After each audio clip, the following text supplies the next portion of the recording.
ఓం శ్రీ గురు అమలానందాయ విద్మహే పండరీనాథాయ ధీమహి తన్నో అచల ఋషి ప్రచోదయాత్. అస్మద్గురు సమారంభాం కృష్ణ సాంధీపమధ్యమాం శ్రీమహావిష్ణు పర్యంతం వందే గురు పరంపరాం. అచల సాంప్రదాయ పరంపర గురువులందరికీ వందనములు. శ్రీమద్భాగవత శ్రీకృష్ణ సద్గురు పరబ్రహ్మణే నమః. ప్రబోధ సుడామణి అను శక్తిద్వయ నిరాసకంబైన శుద్ధ నిర్గుణతత్వ కందార్థ ధర్వులలో 218వ కందార్థమును మనము గురుమూర్తి కరుణచే మననము చేసుకుంటున్నాము.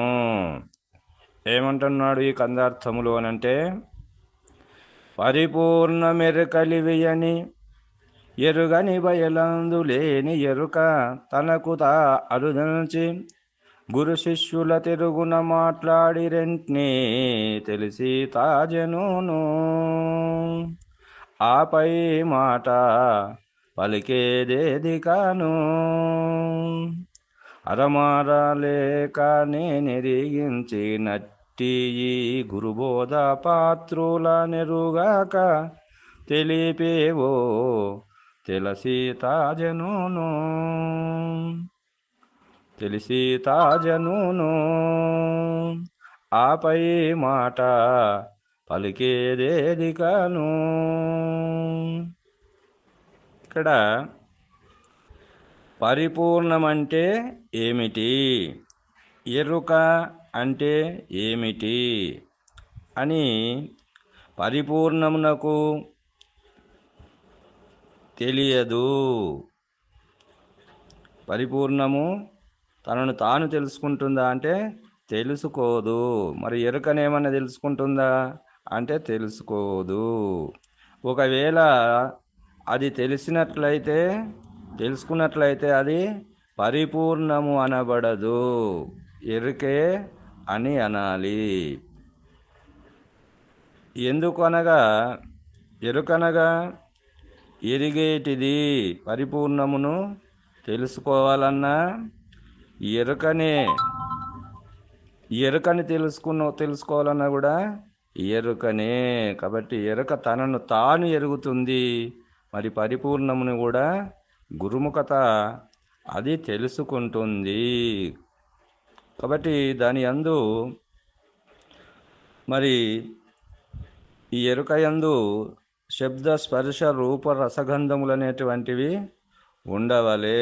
ఉంటేనే అది ఈ పంచేంద్రియాలతో అది తెలుసుకుంటుంది కదా. ఎరుగుతుంది అన్నప్పుడు ఈ యొక్క పంచేంద్రియాలలో ఏ ఒక్క ఇంద్రియముతోనైనా అది ఎరుగుతుంది. కాబట్టి మరి ఒక చెట్టుని మనం చూస్తున్నామంటే దాని మొండాన్ని చూస్తున్నాము, కొమ్మని చూస్తున్నాము, మరి పంగలను చూస్తున్నాము, మరి దానిలో ఉన్నటువంటి మొదలను చూస్తున్నాము, మొదలు అంటున్నాము, మరి దాని లోపల మరి కొమ్మలను చూస్తున్నాము, ఆకులను చూస్తున్నాము, పుష్పాలను చూస్తున్నాము, ఆ పిందెలను చూస్తున్నాము, కాయలను చూస్తున్నాము, పండ్లు అని తెలుసుకుంటున్నాము. అంటే దానికి రూపతన్మాత్ర వలన మరి మనకు ఈ యొక్క రూపతన్మాత్ర వలన వాటినన్నిటిని కూడా రూపతన్మాత్ర ద్వారా తెలుసుకుంటుంది. ఏది ఇక్కడ అంటే ఎరుకనే. కాబట్టి చూస్తున్నాము కదా. మరి ఇవన్నీ ఏదన్నా ఈ ఐదిటిలో ఒక శబ్దము ఉండాలన్నా, స్పర్శ ఉండాలన్నా, రూపము ఉండాలన్నా, ఈ యొక్క ఏ ఒక్క ఇంద్రియము ఉన్నా అది తెలుసుకుంటుంది. ఇక్కడ పూల వాసన మనము కంటితో చూడకుండా మరి ఆ వాసనని మనము వాసన ద్వారా ఆ పూల వాసనని మనము గ్రహిస్తున్నాము కదా. ఆ యొక్క వాసన అనేటువంటి దాని గురించి ఆ వాసన వలన తెలుసుకొని మరి ఫలానా పుష్పములు, మల్లెపూల వాసన, గులాబీల వాసన, చంపంగిల వాసన అని అంటున్నాము కదా. అంటే వాసన ద్వారా ఆ యొక్క స్పర్శ అనేటువంటి వాసన వలన మనము ఆ యొక్క గంధము వలన ఈ యొక్క పుష్పాలను తెలుసుకుంటున్నాము. అంటే ఒక గంధం అనేటువంటిది దాని యందు గంధేంద్రియం అనేటువంటిది దాని వలన అది ఆ గంధం అనేటువంటి వాసనని ఎరుగుతుంది. కాబట్టి గ్రహిస్తున్నాము కదా. అన్నప్పుడు ఈ పంచలక్షణాలలో ఏ ఒక లక్షణము ఉంటేనే ఫలానా అని తెలుసుకుంటుంది కదా. కాబట్టి గురుమూర్తిచే మనం బోధ వింటున్నప్పుడు మరి శబ్దము ద్వారానే వింటున్నాము కదా. ఈ శబ్దము దుశబ్దమా సుశబ్దమా, ఆ శబ్దములో మరి ఒక వస్తువుని గ్రహిస్తున్నాము కదా మనము. మరి ఎరుక అంటే ఏమో తెలుసుకునేటప్పుడు గురు బోధ వలనని మనము ఎరుకని తెలుసుకుంటున్నాము. మరి పరిపూర్ణం అంటే కూడా మనము గురుముఖత మరి గ్రహిస్తున్నాము అంటే ఈ యొక్క ఐదింటిలో ఉన్నటువంటి ఒక శబ్దం ఏదైతే ఉన్నదో ఆ శబ్దముతో ఇది మరి ఎరుగుతుంది అన్నప్పుడు ఇది ఈ ఎరుక తనను తాను ఎరుగుతుంది. మరి బయలును కూడా తెలుసుకుంటుంది. కాబట్టి మరి అందుకొరకు ఏమన్నాడు ఇక్కడ అంటే ధ్వని మొదలగు తన్మాత్రలు లేశమైన గాన్పించను చోటు అది బట్టబయలని, అది మనకు గురుముఖత మనము గ్రహించినప్పుడు ఆ బట్టబయలను కూడా తాను తెలుసుకుంటుంది. కాబట్టి మరి ఈ విధముగా ఈ తెలుసుకున్నటువంటి దీని యందు ఈ 5 లక్షణాలు ఉన్నవి అన్నప్పుడు మరి ఏ లక్షణములు ఆ యొక్క పరిపూర్ణమునకు మరి 5 లక్షణాలు ఉన్నాయి ఆ బయలుకు అంటే లేవు. కాబట్టి 5 లేనిది, 5 కానిది, ఈ 5ంటిని మీరినది, ఏ లక్షణము లేనిది అది బయలు. కాబట్టి ఈ 5 లక్షణాలు ఉన్నది, 5 లక్షణాలతో కూడుకున్నది, ఆ లక్షణములలో ఉన్నటువంటిది ఇది ఎరుక. కాబట్టి అందువరకు దీక్షితుల వారు ఏమన్నాడంటే ఎరుక మీరినది, ఎరుక కానిది, ఎరుక లేనిది అన్నాడు. కాబట్టి ఈ ఎరుక ఈ 5 అయినటువంటి లక్షణములలో ఏక లక్షణముగా ఉంటుంది, మరి లక్షణాలతో ఉంటుంది. కాబట్టి ఆ పరిపూర్ణమునకు ఏమీ లేవు. కాబట్టి మరి అది తెలుసుకుంటుందా అంటే తెలుసుకోదు. కాబట్టి దాన్ని ఎందుకు తెలుసుకోదు అంటే మరి భయలు ఈ ఎరుకను అందుకొరకు ఏమంటున్నాడు ఇక్కడ అంటే పరిపూర్ణ మెరుకలివి అని ఎరుగని బయలందు లేని ఎరుక తనకు తానరుదించి, అంటే అది దీన్ని రమ్మనదు, అది పొమ్మనదు. ఎందుకు రమ్మనదు, ఎందుకు పొమ్మనదు అంటే దానికి శరీరము లేదు. అది రమ్మనదు, పొమ్మనదు, అది నీవు లేకపో అనదు. కాబట్టి ఎందుకు అనదు అంటే దానికి శరీరము లేదు. శరీరము ఉంటే ఇవన్నీ ఉంటాయి. కాబట్టి అశరీరం సర్వదా అస్తి, శరీరం రహితం సదా అని చెప్పి మనకు చెప్పినారు. కాబట్టి అది అశరీరి. కాబట్టి శరీరం లేనటువంటిది అశరీరం సర్వదా అస్తి, అది సర్వకాలం, అది ఎంతటా ఉన్నటువంటిది, అది సనాతనమైనటువంటిది. శరీరం రహితం సదా, అది శరీరము ఎన్నటికీ లేనటువంటిది. కాబట్టి శరీరం ఉంటే ఇది తెలుసుకుంటుంది. కాబట్టి బయలులో మరి ఎరుక ఎలా వచ్చింది అంటే అది లేని ఎరుక తనకు తాను అరుదించి అంటున్నాడు. కాబట్టి మరి దాన్ని ఎవరైనా పిలిచినారా ఎరుకని అంటే దాన్ని ఎవరు కూడా పిలువలేదు. కాబట్టి మరి దానికి ఎట్లా వచ్చింది అంటే తనకు తానే వచ్చింది. అంటే మనము పెళ్ళిళ్ళు, పేరంటాలు, ఈ ఫంక్షన్లు చేసుకునేటప్పుడు మరి మనం పోయి బొట్టు పెట్టి వస్తాం కదా. మనం ఆహ్వానించి మాకు ఇంట్లో ఫంక్షన్ ఉన్నది అని చెప్పి బొట్టు పెట్టి చెప్పి వస్తాము కదా. ఆ బొట్టు పెట్టి చెప్పితే వచ్చినటువంటి వాళ్ళని ఏమంటారు అంటే అది అభ్యర్థి వరకు వాళ్ళు మన్నించి వచ్చినటువంటి వాళ్ళు కాబట్టి వాళ్ళు అక్కడ అభ్యాగతులు అని అంటారు. అంటే ఈ చెప్పి వచ్చేటువంటి వాళ్ళని ఏమంటారు ఇక్కడ అంటే అభ్యాగతులు అంటారు. అంటే పిలువకుంటేనే వచ్చినటువంటి వాళ్ళు, ఆకస్మికంగా వచ్చినటువంటి వాళ్ళు ఏమంటారు అంటే వాళ్ళని అతిథులు అని అంటారు. కాబట్టి అతిథులు అంటే వాళ్ళు ఈ యొక్క రోజు కానీ, గ్రహము కానీ, నక్షత్రాలు కానీ, వారము, తిథి లేక అకస్మాత్తుగా వచ్చినటువంటి వాళ్ళే అతిథులు. కాబట్టి వీళ్ళు అతిథులు, మరి వీళ్ళు అభ్యాగతులు. కాబట్టి పిలిస్తే వచ్చినటువంటి వాళ్ళు అభ్యాగతులు, పిలవకుండా వచ్చినటువంటి వారు అతిథులు. మరి ఇట్లా మరి ఎరుక అభ్యాగతిగా వచ్చినదా, అతిథిగా వచ్చినదా అంటే అది అభ్యాగతిగా రాలేదు, అతిథిగా కూడా రాలేదు. ఎట్లా వచ్చింది అంటే అది తనకు తానే వచ్చింది. కాబట్టి తనకు తానే వచ్చింది. మరి తనకు తానే వచ్చి మరి ఎలా ఉంది తనకు తానే వచ్చినటువంటి ఎరుక ఏదైతే ఉందో ఆ ఎరుక తనకు తానే వచ్చి 2 రూపాలు దాల్చుతుంది ఇక్కడ. ఏవి ఆ రెండు అంటే జీవుడు ఈశ్వరునిగా 2 రూపాలు తానే అయి ఉన్నది. కాబట్టి ఆ 2 రూపాలలో ఒకటి గురు రూపము, ఒకటేమో శిష్య రూపము అన్నప్పుడు ఒకటి గురు రూపము, ఒకటి శిష్య రూపము తానే తాల్చింది. కాబట్టి ఆ ఈశ్వర రూపమేమో గురు రూపము, జీవరూపమేమో శిష్య రూపముగా అది ఉన్నది ఇక్కడ అని చెప్తున్నాడు. కాబట్టి పరిపూర్ణ మెరుకలివి అని ఎరుగని బయలందు లేని ఎరుక తనకు దానరుజంచి గురు శిష్యుల తెరుగున మాట్లాడి రెంట్ని తెలిసి తాజనును ఆ పై మాట పలికేదేదికను అంటున్నాడు. ఈ విధముగా ఆ ఎరుకనే ఇక్కడ గురు శిష్యుల రూపముగా వచ్చి మరి బోధ మాట్లాడుకుంటున్నాం కదా మనం, ఇప్పుడు గురువుగారు బోధ చెప్తున్నాడు కదా మనం వింటున్నాము కదా, అంటే అది గురు శిష్య రూపములుగా ఇద్దరు కూడా ఈ బోధని మాట్లాడుకుంటున్నారు ఇక్కడ. మరి మాట్లాడుకొని ఆ ఎరుక సంగతిని తెలుసుకుంటున్నారు, ఆ పరిపూర్ణమును కూడా ఇద్దరు తెలుసుకుంటున్నారు. ఎరుక నెరిగించినప్పుడు గురుడు ఆ ఎరుక స్వరూపాన్ని తెలుసుకుంటున్నాడు, శిష్యుడు తెలుసుకుంటున్నాడు. ఆ పరిపూర్ణమును గురించి చెప్పేటప్పుడు దాని లక్షణాలు ఎట్లా ఉన్నాయి, ఎరుక లక్షణాలు ఎట్లా ఉన్నాయి అని చెప్పేటప్పుడు మరి శిష్యుడు పరిపూర్ణ లక్షణములు ఎలా ఉంది, ఆ పరిపూర్ణం ఎలా ఉంది అని గ్రహిస్తున్నాడు. గురువు గ్రహించి ఆ లక్షణాలు లేవు అని చెప్పి ఇక్కడ చెప్తున్నాడు.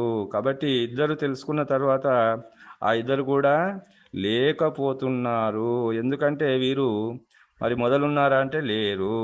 కాబట్టి మధ్యలోనే వచ్చి మధ్యలోనే ఈ గురు శిష్యుల రూపము దాల్చి మరి మధ్యలోనే ఈ బోధనంతా మాట్లాడుకొని మరి తరసాంతం వరకు ఉంటారా ఆ చోటుల గురు శిష్యులు ఇద్దరు కూర్చుని మాట్లాడుకుంటారు. మొదలున్నారా అంటే లేరు. ఆ చోటు వచ్చినప్పుడు మాట్లాడుకున్నారు, మళ్ళీ ఆ చోటు బోధ అశాంతం వరకు ఉంటారా అంటే అశాంతమైన తర్వాత వాళ్ళు ఉండరు, అక్కడ లేకపోతారు. ఆ స్థలంలో ఏముంటుందంటే ఉన్న చోటు ఉన్నట్టే ఉంటుంది. కానీ వీళ్ళు మధ్యలో పట్టినే వచ్చినారు, మధ్యలోనే కూర్చున్నారు. గురువు గారు సింహాసనం మీద కూర్చున్నాడు, శిష్యుడు కింద కూర్చున్నాడు. మరి బోధ అయిపోయిన తర్వాత అక్కడ ఆ యొక్క శాప ఖాళీ అవుతుంది కదా, శిష్యుడు లేకపోతాడు, గురువు ఆ సింహాసనం మీద లేకపోతాడు. కాబట్టి ఇద్దరు కూడా లేకపోతున్నారు ఇక్కడ. కాబట్టి ఈ బోధ మాట్లాడుకొని లేకపోవడం వలన వీరు లేకపోతున్నారు. ఏ విధంగా అంటే ఇక్కడ ఆ యొక్క సూర్యుడు వచ్చేసరికి చీకటి లేకపోయినట్లు, చీకటి ఎప్పుడైతే సూర్యుడిని చూస్తామని చీకటి అనుకుంటే అది సూర్యుడిని చూస్తుందా అంటే చూడదు. ఆ సూర్యుడు ఇట్లా వచ్చే వరకే బల్బలు తెల్లారే వరకే చీకటి మటుమాయమైపోతుంది. కాబట్టి మరి ఆ విధంగా ఆ పరిపూర్ణ పరభయలను గ్రహించినటువంటి ఇద్దరు కూడా ఆ ఇద్దరిలో ఎరుక లేకపోతుంది. కాబట్టి ఎలా ఉంటారు మరి వాళ్ళు అంటే మరి అందుకొరకు దీక్షితుల వారు ఏమన్నాడంటే మరి ఈ యొక్క చింపిన పత్రం వలె చింపిన కొట్టేసిన అప్పు పత్రం వలె ఉంటారు. కొట్టేసిన అప్పు పత్రము అది చెల్లుతుందా అంటే చెల్లదు. కాబట్టి మెడదగిన ముండెము వలె ఉంటారు అని అన్నాడు కదా. మరి ఆ విధముగా ఈ కొట్టేసినటువంటి ఈ అప్పుపత్రం ఏమైనా పనిచేస్తుందా అంటే అది చెల్లదు. కాబట్టి చెల్లని రూపములో ఇద్దరు ఉంటారు. అయితే మరి ఆ యొక్క సూర్యుడిని చూసినటువంటి చీకటి నేను చూసిన అని అంటుందా అంటే అది అనదు. కాబట్టి మరి ఇక్కడ ఎరుక ఇది నేను పరిపూర్ణం చూసిన అని అంటుందా అంటే అనదు. కాబట్టి తానే లేకపోతుంది. కాబట్టి ఏమంటున్నాడు ఇక్కడ, గురు శిష్యుల తెరుగున మాట్లాడి రెంట్ని తెలిసి తాజనును ఆపై మాట పలికేదేది కాను అంటున్నాడు. ఆ పై మాట అనంటే ఆ పైకి ఆ ఇరకకు మీరినటువంటిది పరిపూర్ణ పరభయలైతే ఉన్నదో ఆ పరభయలను చూసినటువంటిది తాను ఉంటుందా అంటే ఉండదు. మరి పలుకుతుందా అంటే పలకదు. ఎందుకంటే తానే లేకపోతుంది. కాబట్టి గురు సూచనలో తానే లేకపోతుంది ఈ ఎరుక. కాబట్టి తెలిసి తాజనును, కాబట్టి తెలిసి తానే లేకపోతుంది. ఆ పై మాట అంటే లేకపోయిన తర్వాత పరిపూర్ణము ఉన్నది అని చెప్పటానికి ఎరక ఉంటుందా అంటే ఎరకనే లేకపోతుంది, కానీ ఆ మాట ఎరకనే లేకపోయినప్పుడు చెప్పేటానికి ఎవరుంటారు? మళ్ళీ ఇంకో ఎరక ఉంటుందా అంటే ఉండదు. మరి ఇంకేమైనా అద్దెకు తెచ్చుకుంటావా అంటే తెచ్చుకోవడానికి లేదు. కాబట్టి ఉన్న ఎరకనే లేకపోతుంది, కాబట్టి లేని ఎరక అవుతుంది. లేని ఎరక లేకనే పోతుంది. ఉన్న అనుకున్నటువంటి తానే లేకపోతుంది. దేని యందు? పరిపూర్ణ పరభయలందు ఎప్పుడైతే లేదు అని అది తెలుసుకుంటుందో ఆ మాట మౌనం అయిపోతుంది. కాబట్టి మీరిన తర్వాత ఎరుక పైది అన్నప్పుడు, ఆ ఎరుక పైది అన్నప్పుడు ఆ అచల పరిపూర్ణ పరభయలే అది శేషించి శాశ్వతమై ఉంటుంది. కాబట్టి మరి ఇక్కడ గురుముఖత ఆ సూచన అయిన వారికి తెలియబడుతుంది. కాబట్టి నా గురు బోధ వినిన వారికి మాత్రమే, నా గురు బోధ వినిన వారికి మాత్రమే తెలియబడుతుంది. గురుబోధ స్థితి కలిగిన వారలే గురుబోధకు గురుబోధ పాత్రులు అంటున్నాడు. ఇక్కడ ఏమంటున్నాడు ఇక్కడ అంటే అరమారాలేక నేనెరిగించినట్టి ఈ గురుబోధ పాత్రుల నెరుగా కదిలిపేవో తెలిసి తాజనును ఆపై మాట పలికేదేదికను. కాబట్టి ఆ పై మాట పలికేదేదికను లేనే లేదు. కాబట్టి ఆ అరమర లేక అని అంటే ఇక్కడ ఆ యొక్క అరమర లేక నెరిగించినట్టు ఈ గురుబోధ పాత్రులు కానటువంటి వారలకు చెప్పవద్దు. గురుపదేశము పొందిన వారలకే ఈ బోధ మాట్లాడుకోవాలి, కానీ గురు కృపకు పాత్రులు కానటువంటి వారలకు సూచన చేయకూడదని కృష్ణ ప్రభువు చెప్తున్నాడు. ఎందుకు చెప్పవద్దు అంటే ఇది గురు శిష్య న్యాయముగా ఈ ప్రబోధ విరాజిల్లుతుంది. కాబట్టి విరాజిల్లేటువంటి ఈ గురు శిష్య నాయక పద్ధతిగా ఉన్నటువంటి బోధకు విఘాతము చేయవద్దు. కాబట్టి మరి ఈ యొక్క పాలించేటువంటి వారికే గురుపాత్రులైనటువంటి వాళ్ళు మాత్రమే ఈ యొక్క బోధను పాలించేటువంటి వారు. కాబట్టి వారికి చెప్పవలే. కాబట్టి వారు ఒక గురుపుత్రులైనటువంటి వారికే ఈ యొక్క సూచన ద్వారా ఈ యొక్క ప్రబోధని తెలియజేయవలే, వారికే ఈ సందేశాన్ని చెప్పాలి. కానీ మరి గురుపాత్రులు కానటువంటి వాళ్ళకు చెప్తే దాన్ని వాళ్ళు తెలుసుకోలేరు.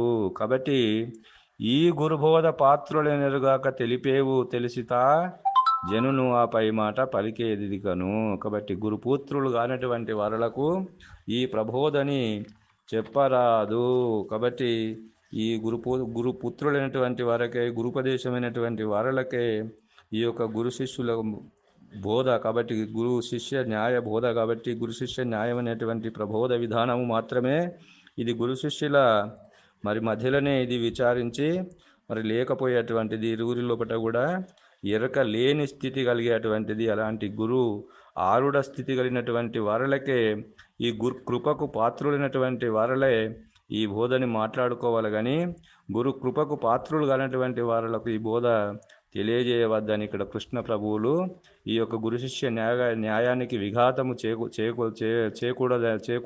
చేకూడపెట్టదని, విఘాతం చేయవద్దని మరి పరిపాలించేటువంటి విరాజిల్లేటువంటి ఈ ప్రబోధని గురు శిష్య న్యాయ పద్ధతిగానే బోధ చెప్పుకోవాలని మనకు ఈ కందార్థం ద్వారా ఆదేశిస్తున్నాడని సందేశాన్ని మనకు కృష్ణ ప్రభు ఈ కందార్థం ద్వారా మనకు సందేశాన్ని ఇస్తున్నాడని తెలియజేస్తూ ఇంతటితో ఈ కందార్థ భావాన్ని ముగిస్తున్నాను. జై బలో సద్గురు ప్రభు మహారాజుకు జై. సర్వం సద్గురార్పణం.